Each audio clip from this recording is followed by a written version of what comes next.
Democrats continue to point fingers at Joe Manchin for dealing their far-left spending spree a much-needed reality check. But ask yourself, who do you think knows West Virginians better, far-left Democrats or Senator Manchin, who actually represents the state? So Fox News Digital went to the Mountain State for a reaction. Take a look.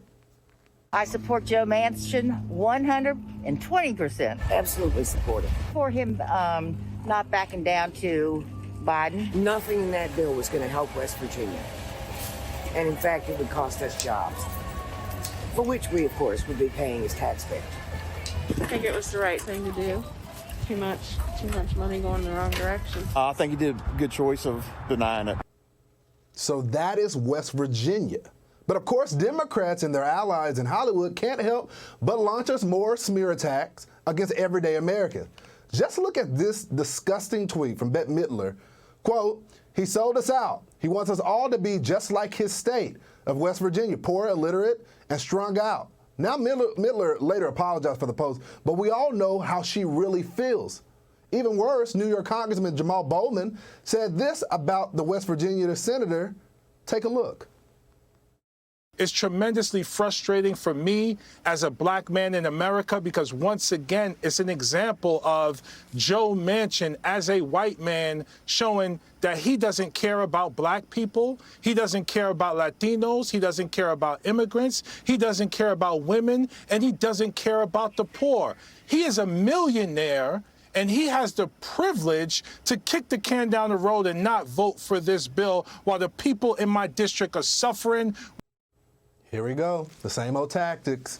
Here for reaction, Congressman Byron Donalds and the author of All-American Christmas, Fox News contributor Sean Duffy.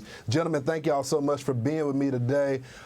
Congressman, I'll start with you first. This is the same tactic, but I would like to educate the congressman about how black folks and Latinos were doing under the Trump administration. Well, look, let me just tell you real quickly, whether you are black, whether you're Hispanic, it doesn't matter whether you're Jamal Bowman or Bette Midler, they don't understand the economics that are going on in our country. If prices are rising out of control, that damages your ability to live your life. Bette Midler didn't understand that because she's a very wealthy actress, and God bless her for her success. And for my colleague from New York, he's forgotten that the money that is spent by this administration and the terrible COVID policies from the two governors of New York now are what's crushed the poor people of my former home state of New York. Democrats need to learn from their mistakes, but they're more committed to politics than they are the economics of the American people. You know, Sean, you listen to these folks in West Virginia. They obviously respect their senator, telling the American people how they really feel about this legislation. And yet, it doesn't seem like the Democratic Party cares. I mean, he's the only Democrat really there. Well, but the only one who cares about West Virginia is Joe Manchin, and Donald Trump got 68% of the vote in West Virginia, and here you have Joe Manchin, a Democrat, trying to run and win in a state that is heavily Republican.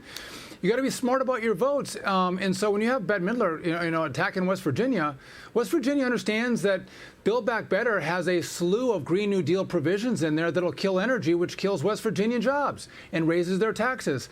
But if I could just make one other point on the race issue, I mean, whether you're socialism or communism, massive debt or inflation, it doesn't care about the pigment of your skin. It affects all of us with different pigment on this panel the same.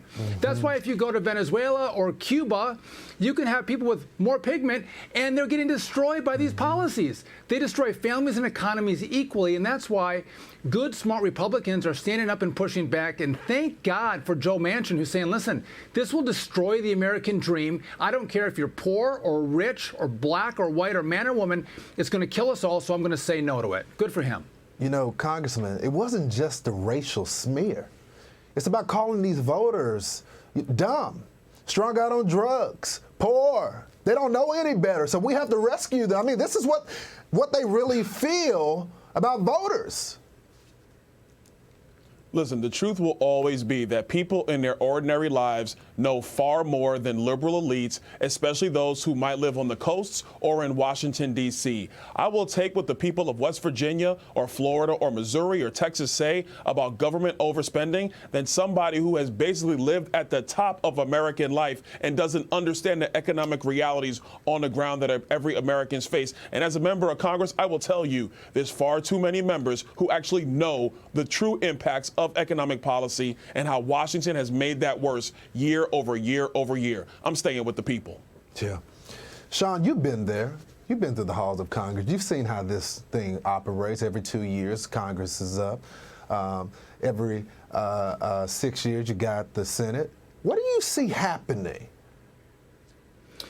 So the best thing that happens is if Republicans take over the House, it's very simple. It's a stop of the Biden left-wing agenda. The Republicans, Byron, won't be able to do anything, pass any legislation because Joe Biden will never sign it. So the best hope for America is we stop this craziness, and then if you win the Senate and have a good 2024, you can actually roll back some of these policies. But Democrats understand that if you get Build Back Better into place, they know that it's almost impossible to roll those policies back. Remember when John McCain said no to Obamacare, and they hailed him as a maverick? Isn't he a wonderful Republican who voted no against reform to Obamacare? Where are all those Democrats right now saying, you know what, I love Joe Manchin. He's a maverick. He's going his own way. They don't quite say that right now. They hate mavericks in the Democrat Party, but they love them in the Republican Party. But we're going to say no to the agenda and hopefully have a great 2022 and 2024 and get America back on track. And as you said, is to put America first policies, which will get us on track to economic prosperity. I do find it so comical that you're only a maverick when you're on their side. The moment you go to the other side, then, you got to get out. You got to get out. You got to get out the party. We don't want to be associated with you. You're evil. You're racist. I mean, this guy has been a Democrat for years. They accept Bernie. They accept crazy Bernie, but Manchin has to go. I just find it comical. Gentlemen, thank you so much. Congressman Sean, thanks so much for coming on the program tonight.